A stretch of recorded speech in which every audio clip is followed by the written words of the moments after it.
Assalamualaikum, what is up guys? Welcome back to the Yusuf Sembang Kadi. So Arsenal mencatatkan kemenangan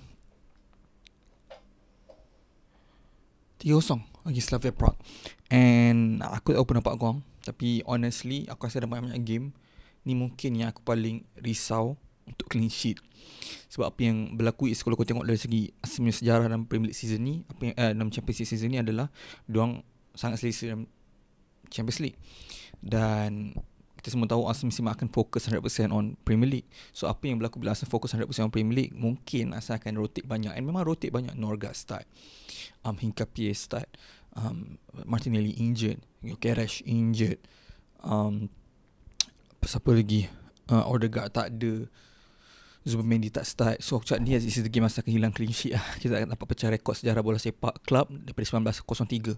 So kalau Arsenal dapat buat 8 game betul-betul ni, Arsenal telah pecah rekod sejarah 8 game dalam sejarah tak concede at the top flight punya football. And berlaku unexpectedly.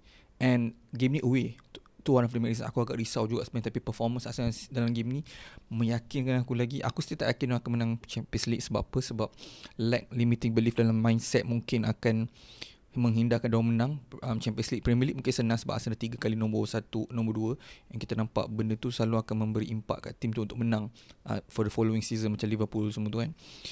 So aku tak risau sangat Premier League, tapi Champions League aku start risau lah. Tapi result ni meyakinkan Arsenal depth literally next level. Kalau banyak, kalau Havertz balik, kalau Jesus balik, kalau Kai balik, kalau semua players ni balik, semua akan start perform 100% confirm punya. Sebab dia orang memang dah lama nak be part of the team yang akan menang league.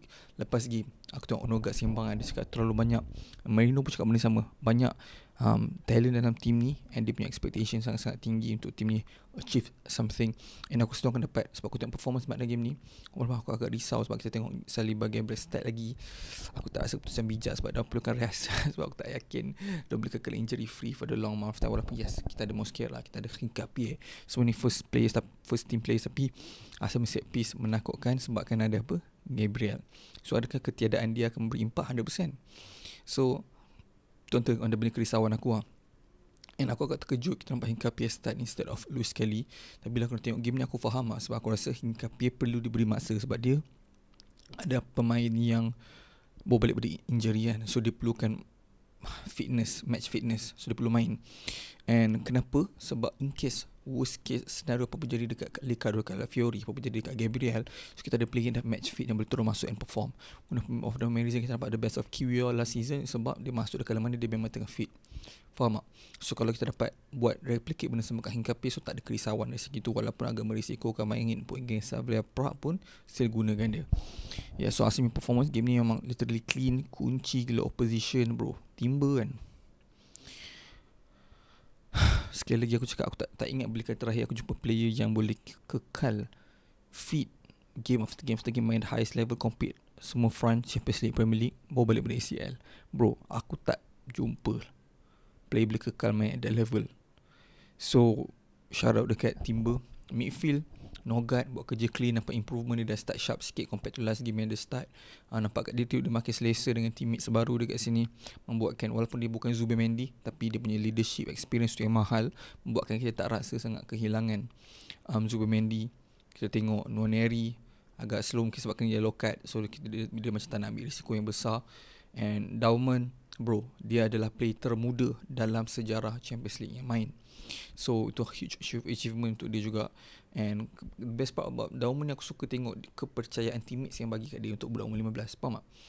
Untuk the fact that aku boleh bayang tak kalau aku main dengan budak umur 15 sekarang, lepas aku nak bagi dia kepercayaan untuk tak hilang bola. Yes, aku cakap Arsenal akan menang pun betul, tapi Arsenal mesti nak kekalkan dia punya clean sheet record semua tu kan. So the fact that teammates still pass kat Dauman, memang kena pass lah, manager akan marah kalau tak pass. Tapi point adalah banyak kali keyakinan yang teammates dia berikan kepada Dauman tu yang mahal. And aku nak tengok benda tu improve time over time again. Rice, one of the best player atas padang semalam, walaupun dia punya set piece shaky sikit awal, tapi selain benda tu bro, Mamat ni literally tunjang. Dia kena main as a left number 8 ni, memang kena kunci position dia. Dulu aku agak risau lah, sebab aku tak rasa dia akan benefit team, sebab Arsenal perlukan someone yang boleh support left-sided attacker. Tapi kalau tengok dalam Premier League pun, bila Ricardo Calafiori yang main second striker punya role, membuatkan dia left footer, membuatkan Arsenal tak rindu sangat ketiadaan seorang left left number 8 yang kaki kiri. Sebab apa? Sebab kita ada player yang main kaki kiri yang naik terlalu tinggi, yang almost as a second number 8 ataupun second striker, depends atas padang macam mana kau nampak dia. And Trossard super performance, assist lagi sekali. Mamat ni memang literally Arsenal punya apa panggil, clutch hero, sentiasa menyelamatkan Arsenal bila memerlukan. Sebab gol kedua yang Arsenal score, Mikel Merino, penting untuk seal of the game. Sebab datang pada mana? Trossard. Mikel Merino 2 gol bro, 6 gol. Nombor-nombor striker ni 6 gol. Boleh print tak Mikel Merino? And 2 gol lagi game ni, dua gol superb. Second aku tak expect gol. First tu superb, memang pure number 9 punya gol. Dia satu benda je lah, benda yang aku rasa Mikel ni tak ada, is physicality. Tapi at the same time kita tahu game Champions League lebih technical daripada physical. So menyebelahi pihak dia. Sebab tu kalau kita tengok dia main kat Premier League, dia agak shaky sikit, melainkan dia masuk as a super sub. So Saka dalam game ni bagi aku first half solid, second half tak sharp first half. Cuma aku faham lah, sebab Saka ni kau tak nak henyak dia kau dari segi dia sendiri kena ada mindset dia tak nak henyak game kau, sebab especially kalau tahu kau akan menang game tu. There's no point untuk cari injury, especially semua player akan cuba target dia untuk stop dia untuk segi tackle, sepak dan sebagainya. So Slava Prague in the books. Next kita ada big game, we'll see.